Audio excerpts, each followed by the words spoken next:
శ్రీపాద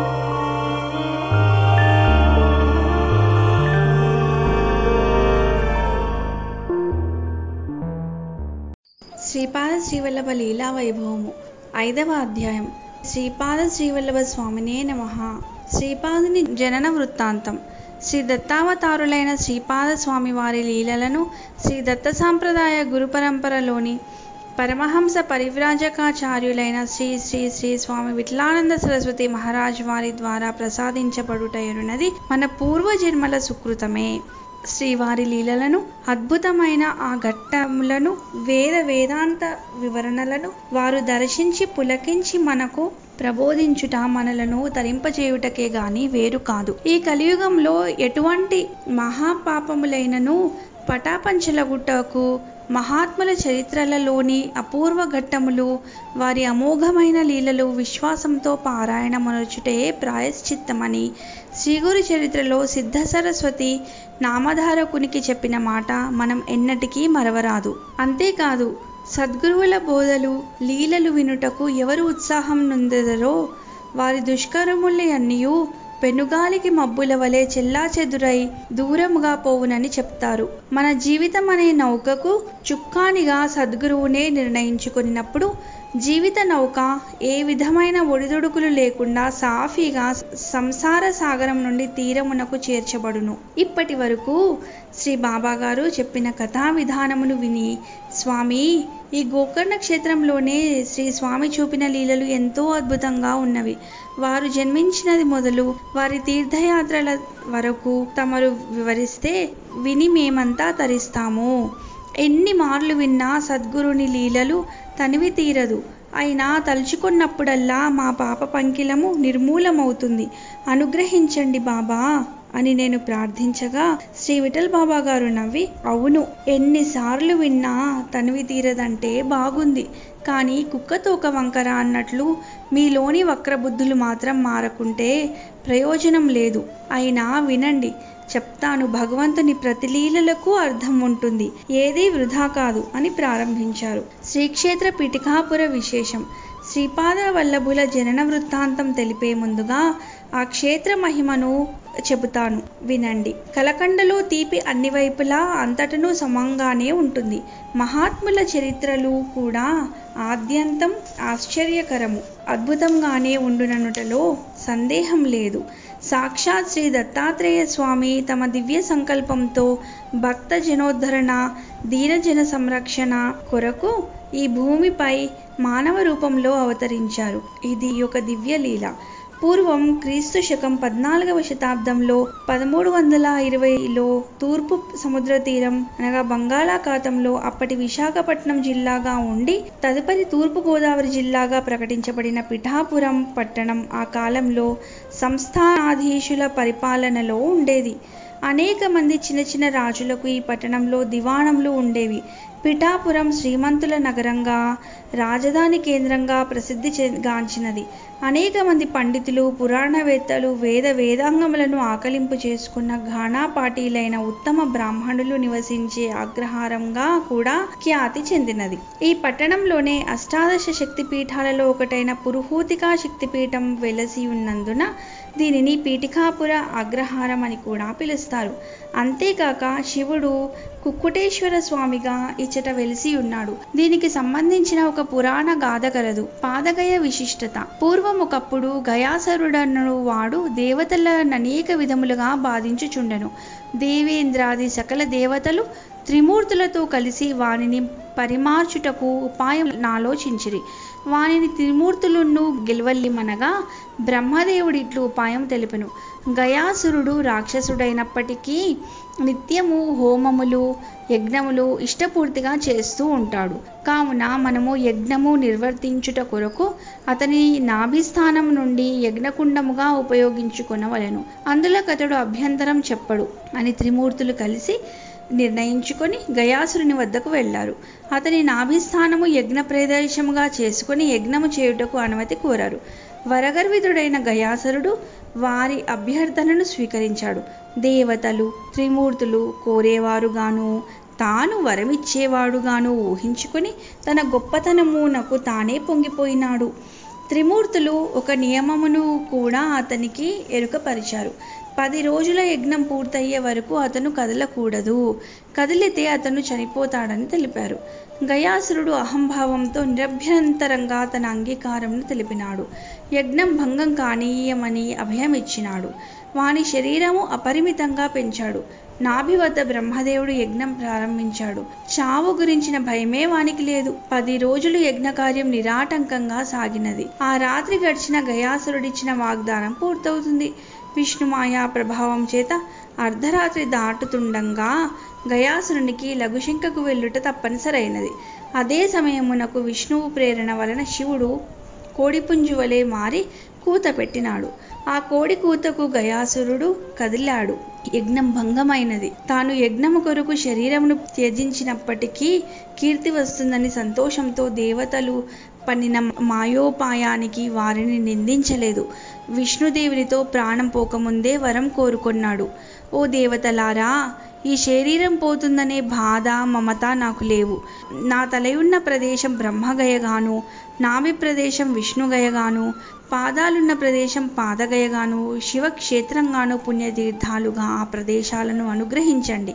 మీరును ఆయా స్థానాల్లో నా తృప్తి కొరకు భూమిపై ఉండండి అని వరం కోరగా త్రిమూర్తులు సంతోషంతో ఆశీర్వదించారు. పిఠాపురంలో పాదగయ సమీపంలో శివుడు కుక్కుటేశ్వరుడుగా వెలిశాడు. ఇన్ని దేవతా మహిమలు కలిగి ఉన్న మహాక్షేత్రము పీఠాపురము.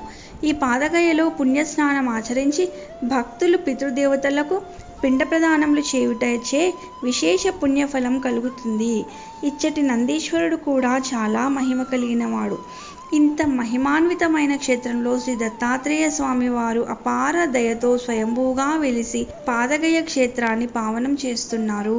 కుంతి మాధవ క్షేత్రం. శ్రీకృష్ణ పరమాత్మ పంచపాండవుల చేత ఇంద్రప్రస్థ నిర్మాణము, రాజసూయ యాగము పూర్తి చేయించి అగ్రతాంబూలము అందుకున్నాడు.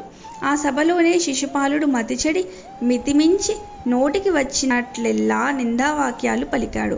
బంధువే అయినా చిన్ననాటి నుండి అన్నీ తెలిసిన శిశుపాలునికి వినాశకాలే విపరీత బుద్ధి అను విధంగా రోజులు దగ్గరపడి కృష్ణుని తూలనాడాడు.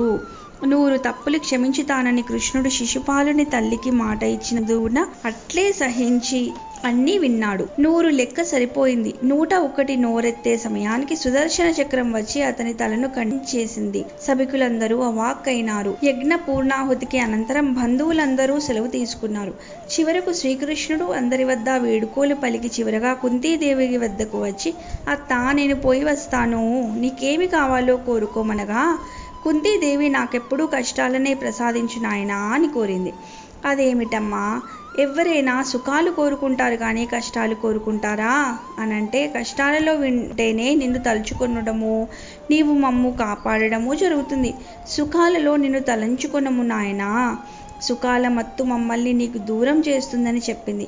ఆ కారణం చేత ఆమె యందు అనురాగంతో పిఠాపురంలో కుంతీమాధవుడిగా కృష్ణుడు వెలిసినాడని పురాణ వాక్యం. కాబట్టి ఆ మహాపుణ్యక్షేత్రంలో శ్రీ దత్తాత్రేయుల వారు తమ ప్రథమావతారమును ధరించినారు.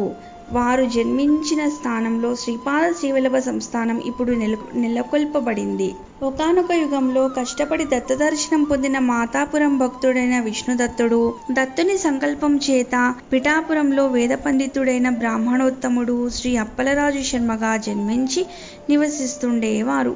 ఆయన ధర్మపత్ని సుశీలయే సుమతీదేవిగా పుట్టింది. పేరుకు తగ్గినట్లు ఆమె గొప్ప సుగుణాల ఘని. అనసూయ మాత వంటి మహాపతివ్రత తన భర్తకు నిత్య కర్మానుష్ఠానమునకు కావలసిన ఏర్పాట్లన్నీ ఏమారక చేయుచు సహకరించుచుండేది. భక్తితో అతిథి అభ్యాగతులను సేవించుచుండేది. ఆ దంపతులిరువురు శ్రద్ధాభక్తులతో ఆ క్షేత్రంలో వెలిసి ఉన్న స్వయంభూదత్తుని తమ ఆరాధ్య దైవముగా పూజించుకొనుచుండెడి వారు. వారికి 2 కుమారులు కలిగిరి. అందు పెద్దవాడు గుడ్డివాడును, రెండవ వాడు కుంటివాడు ఉండిరి. ఆ తర్వాత ఆ దంపతులకు 2 పుత్రులు పుట్టి చనిపోయారు. వికలాంగులైన ఆ 2 పుత్రులకు విసుగు లేకుండా సుమతి సేవలు చేస్తూ ఉండేది. భర్తకు సేవలు చేస్తూ బంధుజనులను మిత్రులను ఆదరిస్తూ మహా ఇల్లాలుగా పేరు పొందినది. ఒకానొక మహాలయ అమావాస్య నాడు వారి గృహమందు పితృకార్యమునకై సకల ఏర్పాట్లు చేసుకుని ఉండిరి. శ్రాద్ధ క్రియ ఇంకనూ ప్రారంభింపబడలేదు. మధ్యాహ్న వేళ వారి వాకిలి ముందర దండకమండలధారి అయిన ఒక సన్యాసి వచ్చి నిలిచి, మాతా భవతి భిక్షాందేహి అని బిగ్గరగా పలికెను. ఆ ఇల్లాలు సుమతీదేవి బయటకు వచ్చి చూచెను. అచ్చట ఒక గొప్ప అవతార పురుషుడైన సాధువు నిలబడి భిక్ష కోరుచున్నట్లు ఆమెకు తోచెను.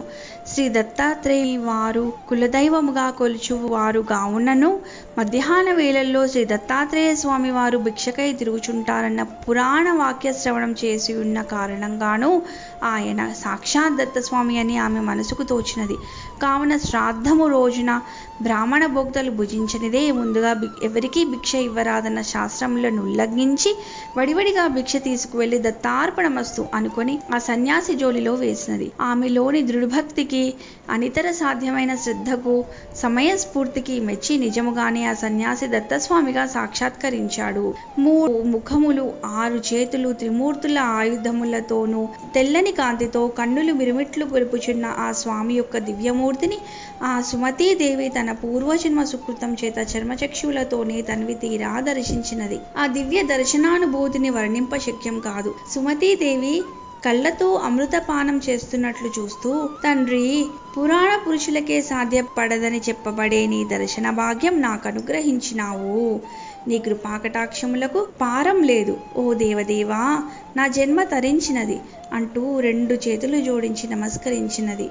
శ్రీ దత్తస్వామి, తల్లి, నీ అచంచలమైన విశ్వాసానికి, నిష్కలంక భక్తి తత్పరతకు నేను సంప్రీతుడనైనాను. శ్రాద్ధ భోక్తలు భుజించక ముందే నన్ను దత్తునిగా విశ్వసించి భిక్ష ఇచ్చినావు. నీ విశ్వాసానికి తగిన దర్శనం పొందావు. అమ్మా, ఏదైనా వరం కోరుకో, ప్రసాదిస్తానన్నాడు.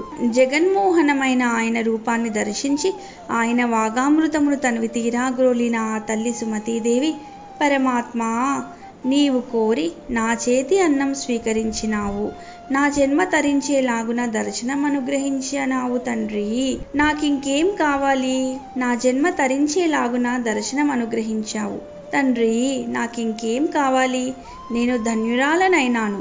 మా పితృదేవతలు ధన్యులైనారు. నీవు భక్తుల పాలిటి కల్పవృక్షానివి.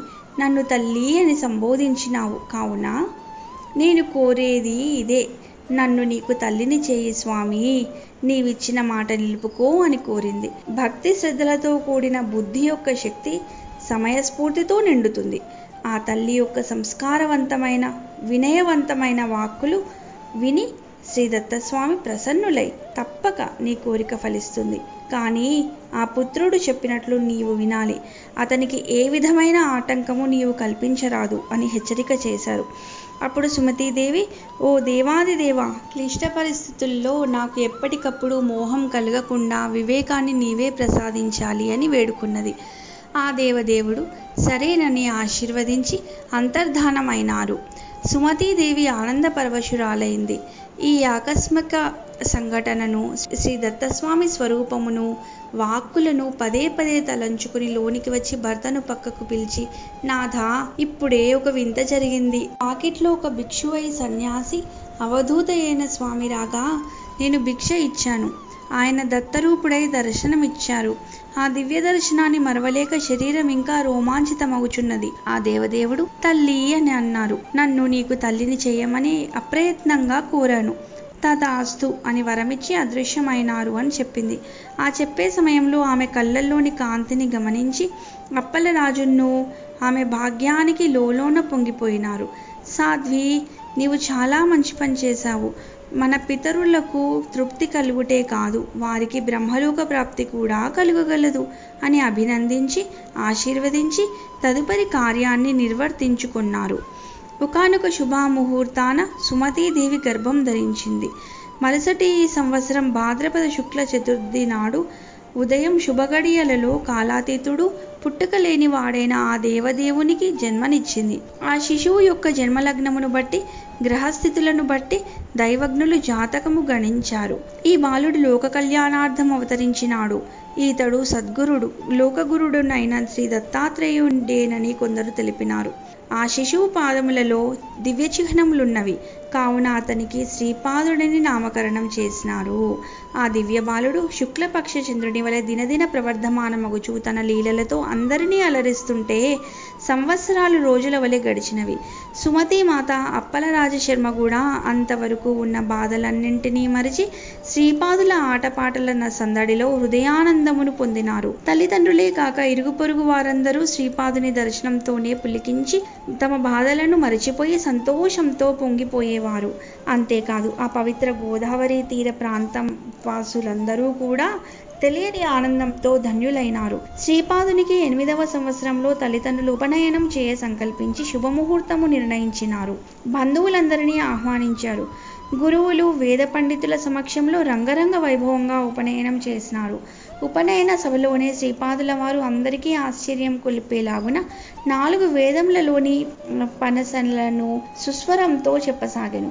అష్టవర్ష ప్రాయము గల నవవటువు తనదైన ప్రత్యేకమైన ఉచ్చైస్వరంలో ఋగ్వేద పనసను వల్లించసాగెను. సభలోని ఘనాపాటీలు, చతుర్వేదవేత్తలైన మహాపండితులు, ఇతర అధ్యాపకులు అందరూ ఒక్కసారిగా నిశ్చేష్టులైనారు. పసివాడా, పండితోత్తముడా అని వారిలో వారు మీమాంసలో పడిరి. అంతలో శ్రీపాదుల వారు యజుర్వేద పనసను పఠించసాగిరి. మహామహా ఘనాపాటీలు, పండితులు అందరూ ఋగ్వేద పనసను విన్న విస్మయంలో నుండి బయటపడకముందే 2వ వేదమును విన్నవారు ఒక్కసారిగా దిగ్భ్రాంతులయ్యారు. శ్రీపాదస్వామి వెంటనే తక్కిన 2 వేదములైన సామ, అధర్వణ వేద మంత్రములను ఈ విధంగా ఉచ్చరించిరి. అగ్ని ఆయాహి వీతయే గృణానో హవ్యధాత్తయే నిహోతా సస్సి బర్హిషి శమ్నో దేవి రభీష్టయ ఆపోభవంతు పీతయే శమ్యోరభి స్రవంతునః. సభాసదులైన వేద పండితులు, ఘనాపాటీలు, మహాపండితుల హృదయం స్పందన పయనించి వారి కరముల చేరి అప్రయత్నంగా కరతాళ ధ్వనులు చేయించి జయహో జయహో అని ఆనంద గంభీర స్వరంతో ఉచ్చరించి చిరంజీవా అని ఆశీర్వదించిరి. మాతామహులు ఆనందంతో ఆలింగనం చేసుకొనిరి. వారంతా ఇతను సామాన్య బాలకుడు కాడని, కారణ జన్ముడని, అవతార పురుషుడని కొనియాడారు. అట్లు కాని ఎడల ఈ విధంగా సుస్వర వేదగానము అసాధ్యమని అందరూ శ్లాఘించినారు. ఉపనయనాంతరము కుమారుని గురుకులంలో చేర్చి వేద విద్యలు నేర్పించాలనుకున్న అప్పల రాజశర్మకు ఏమి చేయాలో స్ఫురించలేదు. మరుసటి దినం నుండి ఆ బాలుడు మంత్రోచ్చారణ, సంధ్యావందనము, దేవతార్చన చేయు విధానమునకు పొంగిపోయిరి. అంతేకాక ఆ దివ్య బాలుడు తండ్రి వద్ద వేద విద్యనభ్యసించు విద్యార్థులకు, శిష్యులకు వేదాలలోని మర్మములను విపులీకరించి చెప్పసాగెను. ఇది తెలిసి వయోవృద్ధులైన పండితులు కూడా అతని వద్దకు వచ్చి వారికి గల సందేహములను తీర్చుకొని ఆనందంగా వెళ్ళేవారు. శ్రీపాదుని జ్ఞానబోధలు, వేద సమన్వయమును విన్నవారందరూ ఇతడు శ్రీగురుదత్తుడే అని కొనియాడారు. సుమతీదేవి దత్తుడు తనకిచ్చిన దివ్యానుభూతిని స్మరించుకునేది. రాజశర్మ ఇది భగవంతునికి తప్ప సామాన్యులకు సాధ్యమా అని పరవశించేవాడు.